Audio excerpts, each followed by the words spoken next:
ગાંધીનગર કમલમ ખાતે છું। આજે જગદીશ વિશ્વકર્માની ભારતીય જનતા પાર્ટીના પ્રમુખ તરીકેની તાજપોશી છે અને બનાસકાંઠાના જ એક લીડર રબારી સમાજના આગેવાન અને કહી શકાય કે સંગઠનમાં અનેક જવાબદારીઓ જેમણે નિભાવી છે પાટીલ સાહેબના સમયગાળામાં, તો હવે એક નવી જવાબદારી સાથે નવી ઉર્જા। સંજયભાઈ, શું કહેશો? આજે ફરી એકવાર સાબિત થયું છે કે બૂથનો કાર્યકર્તા એ ભારતીય જનતા પાર્ટીના પ્રદેશ અધ્યક્ષ પણ બની શકે છે। 1998માં આદરણીય અમારા નવનિયુક્ત પ્રદેશ અધ્યક્ષ શ્રી જગદીશભાઈ વિશ્વકર્મા એ 1998માં બૂથના પ્રમુખ હતા। એટલે ભારતીય જનતા પાર્ટી અદના કાર્યકર્તાઓની લાગણીને માન આપે છે, એનું સન્માન કરે છે। આજે ફરીવાર ફલિત થયું છે। સંજયભાઈ, ખાસ કરીને ચર્ચાઓ થતી હોય છે જ્યારે ચૂંટણી હોય છે ત્યારે કે મોટી સમાજનું ભાજપમાં પ્રભુત્વ છે, પરંતુ અહીંયા એક એવા સમાજમાંથી જગદીશભાઈ આવે છે કે જેના ગામમાં 1 થી 2 ઘર હોય, વિશ્વકર્મા પરિવારમાંથી, સાથે સાથે વિશ્વકર્મા સમાજનું પણ નામ અને ગૌરવ વધાર્યું છે। તો ભારતીય જનતા પાર્ટીની વાત કરવામાં આવે તો આ તમે જેમ હાલ વાત કરી કે એક બૂથના કાર્યકર્તાને અત્યારે આવડી મોટી જવાબદારી સોંપી છે। આગામી સમયમાં સ્થાનિક સ્વરાજની ચૂંટણીઓ પણ આવી રહી છે, કેવી રીતે જવાબદારી નિભાવશે તમે જે રીતના વાકેફ છો? જગદીશભાઈ વિશ્વકર્મા એ પંચાલ સમાજમાંથી આવે છે।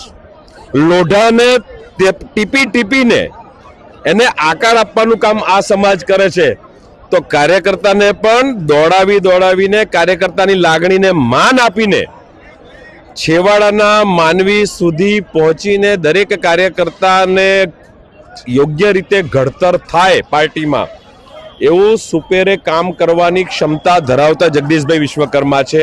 પોતે કર્ણાવતી મહાનગરના અધ્યક્ષ પણ રહી ચૂક્યા છે। એટલે અમને તો વિશ્વાસ છે કે એક નાના સમાજમાંથી, જેમ દેશના વડાપ્રધાન પણ એક નાના સમાજમાંથી છે અને ગુજરાતમાંથી પણ એક નાના સમાજમાંથી આજે પ્રદેશના અધ્યક્ષની એમને જવાબદારી મળી છે। એટલે પહેલું તો એ ફલિત થાય છે, જે કોંગ્રેસ વારંવાર આક્ષેપ કરતું હોય છે કે ભાજપ એટલે બ્રાહ્મણોની પાર્ટી, ક્ષત્રિયોની પાર્ટી, પાટીદારોની પાર્ટી, એના પર સંપૂર્ણ ચોકડી વાગી છે અને એક નાના સમાજમાંથી એક કાર્યકર્તાને આજે પ્રદેશના અધ્યક્ષની જવાબદારી આપી છે। સાચા અર્થમાં હું પણ એક માલધારી સમાજના કાર્યકર્તા તરીકે, ભારતીય જનતા પાર્ટીના કાર્યકર્તા તરીકે પ્રદેશ નેતૃત્વ અને કેન્દ્રીય નેતૃત્વનો હૃદયથી આભાર માનું છું। સંજયભાઈ, શું કહેશો? આજથી એક નવી ઉર્જા સાથે નવી કામગીરી અને કહી શકાય કે કાર્યકર્તાઓને વધારે જોશ મળશે, વધારે ઉર્જા મળશે, કારણ કે જગદીશભાઈનું નામ અત્યાર સુધી ઉર્જાવાન નેતા તરીકે એમની નામના છે અને બિલકુલ નિર્વિવાદિત ચહેરો છે।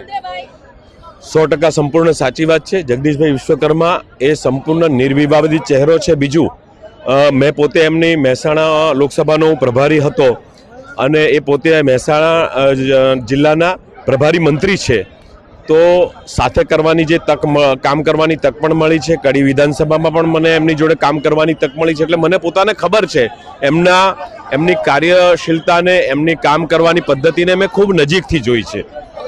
આગામી સમયમાં શું લાગે છે, ચૂંટણીમાં કેવા પ્રકારની રણનીતિ હશે જગદીશભાઈની?